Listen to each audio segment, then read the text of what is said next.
G20 कर भारत की कूटनीति का परचम आसमान में लहराने का काम नरेंद्र मोदी जी ने किया। কংগ্রেস দল এবং গান্ধী পরিবার রাহু এবং কেতু এই রাহু কেতুর জন্যই এদেশে বারবার গ্রহণ গ্রাস করছিল। জনগণ রাহু কেতুকে সরিয়ে দেওয়ায় আজ নতুন ভারতে নতুন সূর্যোদয় ঘটেছে বলে কংগ্রেস এবং গান্ধী পরিবারের তীব্র সমালোচনা করেন গৃহমন্ত্রী অমিত শাহ। আজ রাজস্থানে নির্বাচনী প্রচারে গিয়ে কংগ্রেসের অশোক গেহলট সরকারের দুর্নীতির বাস্তব চিত্র জনগণের সামনে তুলে ধরে বলেন, এই সরকার যুব প্রজন্মের বিভিন্ন পরীক্ষার প্রশ্নপত্র পরীক্ষার আগে ফাঁস করে লক্ষ লক্ষ যুবক যুবতীদের জীবন বিপন্ন করেছে। তাই এবারে নির্বাচনে গেহলট সরকারের প্রশ্নপত্র জনগণ লিক করে রাজস্থান থেকে চিরতরে কংগ্রেসকেই বিদায় দেবেন বলে অমিত শাহ হুঙ্কার ছুড়েন। তিনি বলেন, 3 ডিসেম্বর কংগ্রেস সরকার যাবে আর রাজস্থানে বিজেপি সরকার আসবে বলে সাফ জানিয়ে দেন অমিত শাহ। मैं आपको पूरा सूची लेकर आया हूं, मैं पढ़ता हूं, आप सहमत हो तो पेपर लीक बोलकर रिस्पॉन्स करना। करोगे क्या? मैं बताता हूं, देखिए, कांस्टेबल भर्ती का पेपर, हाईकोर्ट एलडीसी भर्ती का पेपर, एसआई भर्ती का पेपर, चिकित्सा अधिकारी 2021 परीक्षा का पेपर, सीएचओ भर्ती 2022 का पेपर, लाइब्रेरियन भर्ती की परीक्षा का पेपर, जेईएन सिविल डिग्री का पेपर, आरडब्ल्यूटी लेवल 2 का पेपर, वन रक्षक भर्ती 2020 पेपर, बिजली विभाग में टेक्निकल हेल्पर का पेपर। अब गहलोत साहब, आप ये पेपर लीक करते रहे। अब मैं राजस्थान में, ये मेरी 21वीं सभा है भाई। मैं गहलोत जी को बताना आया हूं, राजस्थान की जनता ने आपका पेपर लीक कर दिया है।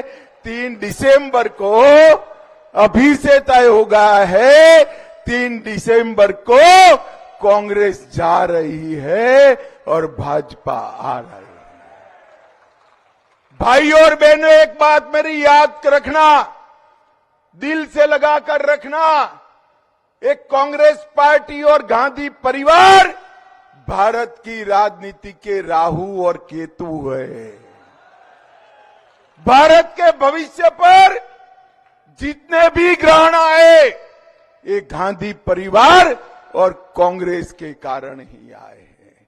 जब से आपने 25 में से 25 सीटें देकर मोदी जी को प्रधानमंत्री बनाया, भारत का तिरंगा चंद्रयान के साथ चंद्रमा पर पहुंचाने का काम मोदी जी ने किया।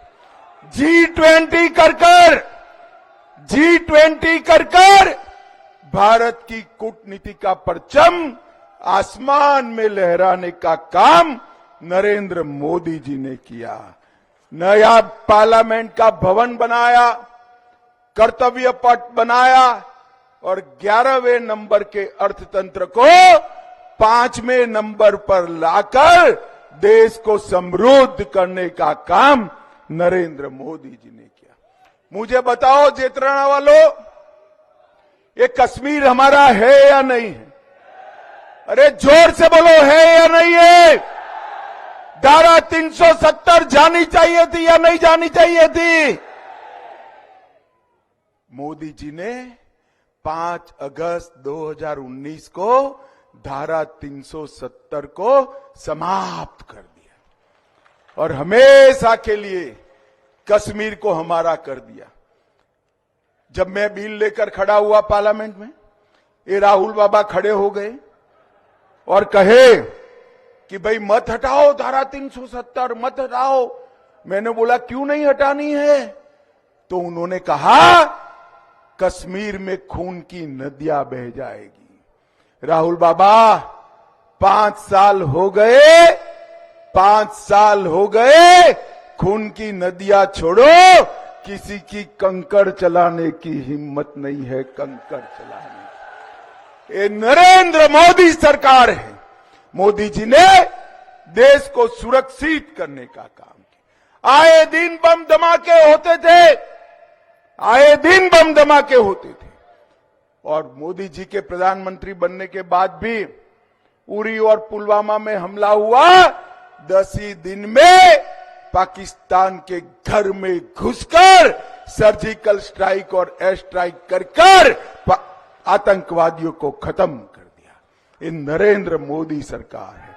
और इसकी जगह यहां क्या हो रहा है? गहलोत सरकार वोट बैंक के लिए आए दिन दंगे होते हैं।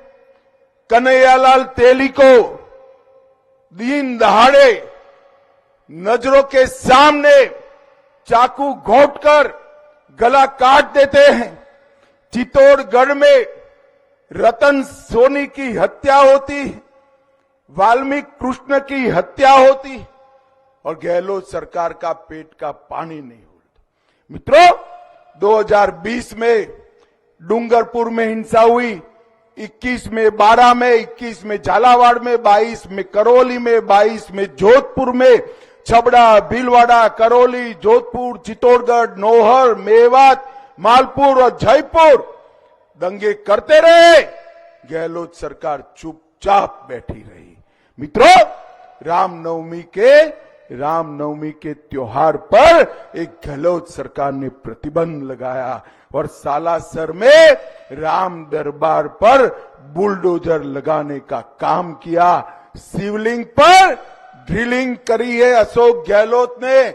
मैं आज राजस्थान की जनता को कहने आया हूं, एक बार मोदी जी के नेतृत्व में कमल फूल की सरकार बना दो, दंगाई राजस्थान छोड़कर चले जाएंगे। यहां किसी की हिम्मत नहीं होगी। भाइयों और बहनों, भारतीय जनता पार्टी की सरकार ने सरकार बनने के बाद तय किया है हमने कि पीएम किसान सम्मान निधि जो 6,000 रुपया है, इसको हम 12,000 करने का काम करेंगे।